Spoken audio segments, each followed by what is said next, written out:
Even though he had the basketball credentials, it was because of something else. And they didn't need DePaul. But the WNBA does. You got a max salary at $250,000. We sent him to the free throw line. Nothing malicious about it. It's just a take foul. Every basketball player knows that. Caitlin Clark has done it again, this time around across the Pacific. A leaked clip from Caitlin Clark's first European practice surfaced online, and within minutes, the reaction turned electric. European analysts were smiling, American fans were stunned, and the WNBA looked like a league that just watched its brightest star walk out the front door. What shocked viewers most wasn't the movement itself, but what it signifies for women's basketball. Clark's first minutes overseas looked smoother, sharper, and more liberated than anything she showed during her rookie season. This is no simple relocation. It's causing a lot of storms already in the WNBA. If you think this story is bigger than basketball, tap that like button. And, well, some more comments have come out by way of this interview she had with Sue Bird, and it's laced with, well, it's laced with the agenda, the very agenda I keep talking about. You see, the WNBA does not appreciate actual regular sports fans coming into their league, and yeah, regular sports fans are probably going to push back on your political agenda. Walk me through your perspective on the flagrant foul. What was the point you were trying to make to her? It's just a good take foul, you know? If you either Angel gets wide open 2-point. Long before Caitlin Clark arrived, Europe had already built its empire. Veterans like Diana Taurasi, Breanna Stewart, and Brittany Griner all earn the bulk of their income overseas, where clubs invest heavily, fan cultures run deep, and winning carries the weight of national pride. Top teams in Russia, Turkey, Spain, Italy, and France pay salaries that dwarf WNBA contracts. A star can make 10 to 15 times her American income, while receiving free housing, free travel, tax advantages, and bonuses that arrive on schedule. Europe also offers something the WNBA cannot: a full competitive calendar. Their seasons run October through April, with EuroLeague, domestic leagues, and cup tournaments layered together. That means more basketball, sharper systems, and real tactical development. Clark is not joining a vacation league. She is entering a tradition of strategic, physical, beautifully structured basketball that has been shaping elite players for decades. Okay? And they went from 4,000 in attendance to 17,000. This girl is box office. I said a rising tide lifts all boats. What you do, especially if you're Team USA and you're trying to be globalized, it is an opportunity to globalize the WNBA brand. So people like Brittany Griner, you know, God bless her soul, and others don't have to go to Russia in the off season to play additional basketball to get extra income. They could stay right here if the sport elevates its popularity and you ladies start getting what you richly deserve. I'll even get a bit personal to Chinea Gumake and Andrea Carter. I recognize the fact that y'all are outstanding basketball analysts. You know how I feel about both of y'all. I told you privately, I've told the world publicly. I think y'all are a tag team for the ages. I think y'all are spectacular. But as spectacular as you are about talking the game of basketball, is that why you think I call for you to be on First Take? It ain't just because of your expertise. It's because you're great television. You matter. You draw an audience. This man. And let's talk about the fan bases. Europe treats its stars like royalty. Packed arenas in Istanbul, Madrid, Prague, and Moscow already live and breathe women's basketball. Add Caitlin Clark's gravity to that, it becomes a full cultural event. If Europe offered more money, more stability, and a richer basketball environment, was this move always meant to happen? Comment EURO if you think Europe is simply the better basketball home. But as spectacular as you are about talking the game of basketball, is that why you think I call for you to be on First Take? It ain't just because of your expertise. It's because you're great television. You matter. You draw an audience. This man, I don't even call Shannon anymore unless I'm teasing him about the Saturday Night Live skit. It's the truth, Shannon. That's the only time I call him Shannon. You know what I call him now? I call him Shay. Or Shay. Why? Because damn it, that brand is growing. You understand what this man has done to help lift First Take? In just the first 2 minutes of practice, Caitlin Clark is already operating at a different speed. Spacing is wider, screens are tighter, and teammates dart in ways that create open lanes before the ball even arrives. High IQ passes fly from Clark's hands like she's orchestrating a symphony. Each movement precise, each cut deliberate. There's room to breathe here, room to shoot, room to create chaos on defense. Compare that to her WNBA debut. Crowded lanes, hesitant teammates, systems that sometimes choke her natural rhythm. Europe isn't just different, it's complementary. Systems are designed to feed shooters, to reward reading the floor, to make clever movement look effortless. Clark doesn't just fit, she thrives. I ain't apologizing. You make decisions, marketing. I want people watching. I want eyeballs. I want advertising dollars. Why? Because he'll get paid. Y'all will get paid. And guess who else will get paid? You see where I'm coming from? That's what it's about. Stop acting otherwise. We know this. You don't sit up there and pass on Caitlin Clark. It was stupid, Team USA. It was a dumb decision. Everybody, there's always somebody that's a sacrificial lamb. I respect the hell out of Rebecca Lobo and what she broke down. I understand it. It was a stupid decision because it compromises what your ultimate goal is, which is to elevate the WNBA brand. How can you be that idiot? I'm not talking about y'all. I'm talking about Team USA.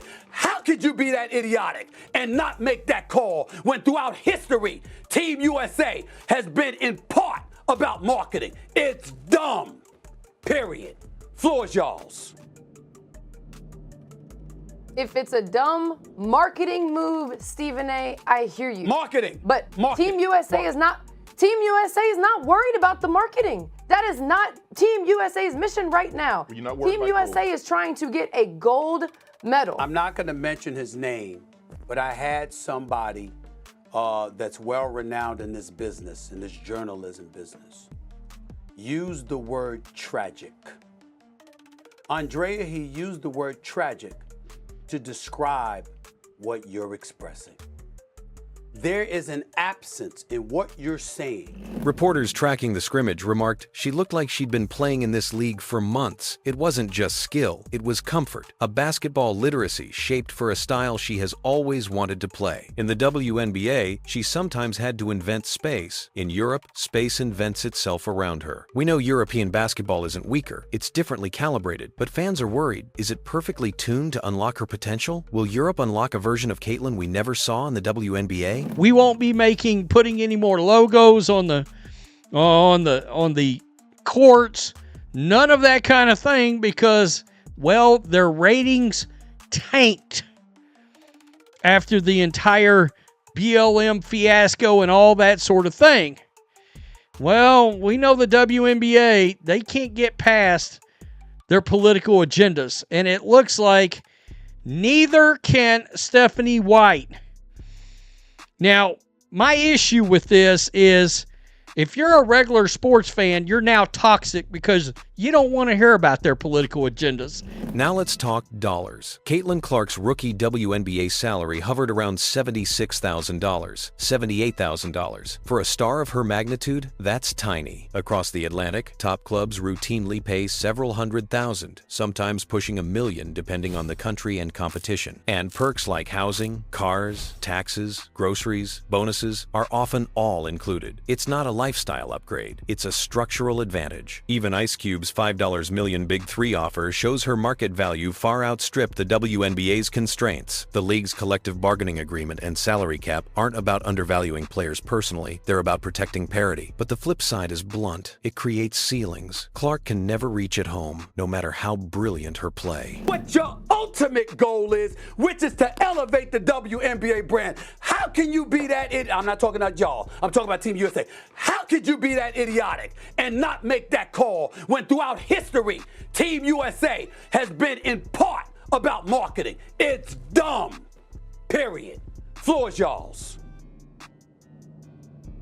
If it's a dumb marketing move, Stephen A., I hear you. Marketing. But Team USA is not worried about the marketing. That is not Team USA's mission right now. You're not worried Team about USA is trying to get a gold medal. I'm not going to mention his name. This isn't just a contract problem, it's a systemic one. European teams can align incentives with performance. The WNBA cannot. It's why so many of the world's best play overseas for most of the year, even if they love the American stage. Clark's move highlights the tension, talent versus structure, ambition versus bureaucracy. But I had somebody that's well-renowned in this business, in this journalism business, use the word tragic.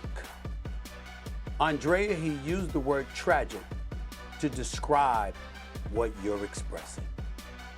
There is an absence in what you're saying of the big picture. You went on a soliloquy just minutes ago talking about how you're not willing to compromise your integrity. Nobody is talking about individuals compromising their integrity. We don't have to go there.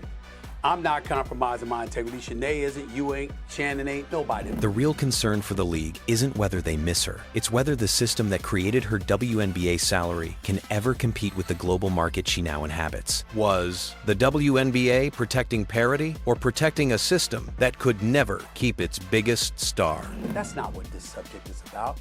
This is about history and what history has shown us and our willingness to open our eyes and pay attention to the reality, not to utopia, not to what we want something to be, but what it actually is. You lose me, Shanae loses me, and any human being is going to lose me.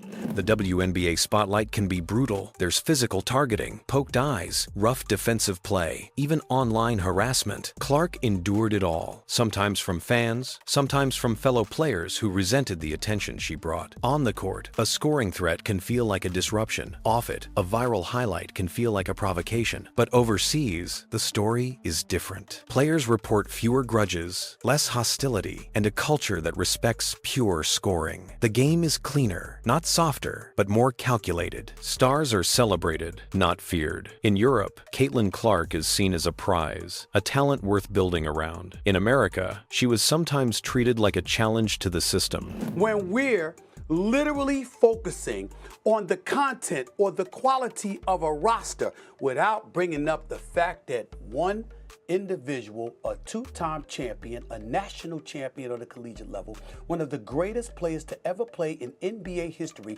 by the name of Isaiah Thomas, was left off the original Dream Team.